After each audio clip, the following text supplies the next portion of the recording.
নমস্কার বন্ধুরা, আমি চলে এসেছি আজকে একদম একটা সাধারণ লাল শাকের রেসিপি নিয়ে। লাল শাকে কিন্তু আমি পেঁয়াজ রসুন কিছুই ব্যবহার করব না, শুধু একটু চিংড়ি দিয়ে শাকটা রান্না করব। আমি নিয়ে নিয়েছি 100 গ্রামের একটু বেশি। চিংড়িটা ছোট হলে ভালো হয়, চিংড়িটা বেশ বড় বড়।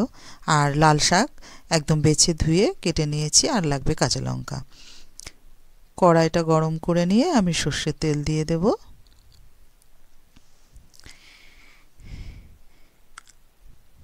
এইবার চিংড়ি মাছগুলোই আমি লবণ হলুদ মাখিয়ে নেব।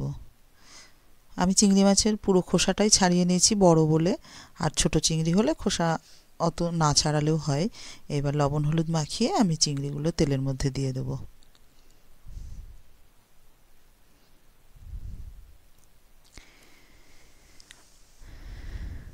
চিংড়িগুলো বেশ ভালো করে আমি ভেজে নেব। সুন্দর একটা চিংড়ি মাছ ভাজার যে সেন্ট আসে সেই পর্যন্ত ভালো করে ভেজে আমি মাছগুলো তুলে নেব।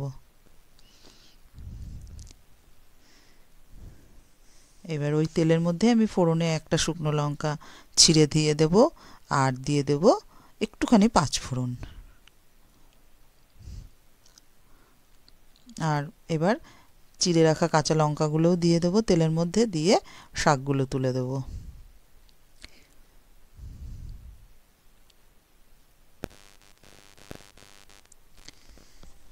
আর দিয়ে দেবো একটুখানি হলুদ। শাকে খুব বেশি হলুদ দিতে হয় না, শাকে হলুদের গন্ধটা বেশি পাওয়া যায়, ওই জন্য অল্প হলুদ দিলে ভালো হয়। এবার পরিমাণ মতো লবণটাও দিয়ে দেব, দিয়ে একটুখানি আমি চিনিও মিশিয়ে দেবো একবারে।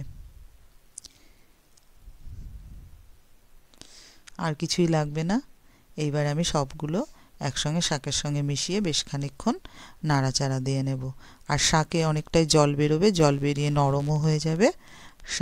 শাক এমনিতেও খাওয়া যায়, ভীষণ ভালো লাগে। আমি বাদাম বড়ি টড়ি কিছুই দিইনি, আমি আজকে রান্না করব চিংড়ি মাছ। এবার ভাজা চিংড়িগুলো শাকের সঙ্গে মিশিয়ে দিয়ে আরও খানিকক্ষণ আমি এইভাবে কষিয়ে নেব। জলটা প্রায় শুকিয়ে যাবে, নরম থাকবে শাকটা, ঠিক সেই রকম অবস্থায় আমি নামিয়ে নেব। এবার শাকটা ভাজা হয়ে গেছে, একদম রেডি। এতে পেঁয়াজ রসুন কিছুই ব্যবহার করিনি, শুধু একটা চিংড়ি মাছের ফ্লেভার আসবে শাকের সঙ্গে, দারুণ লাগে। গরম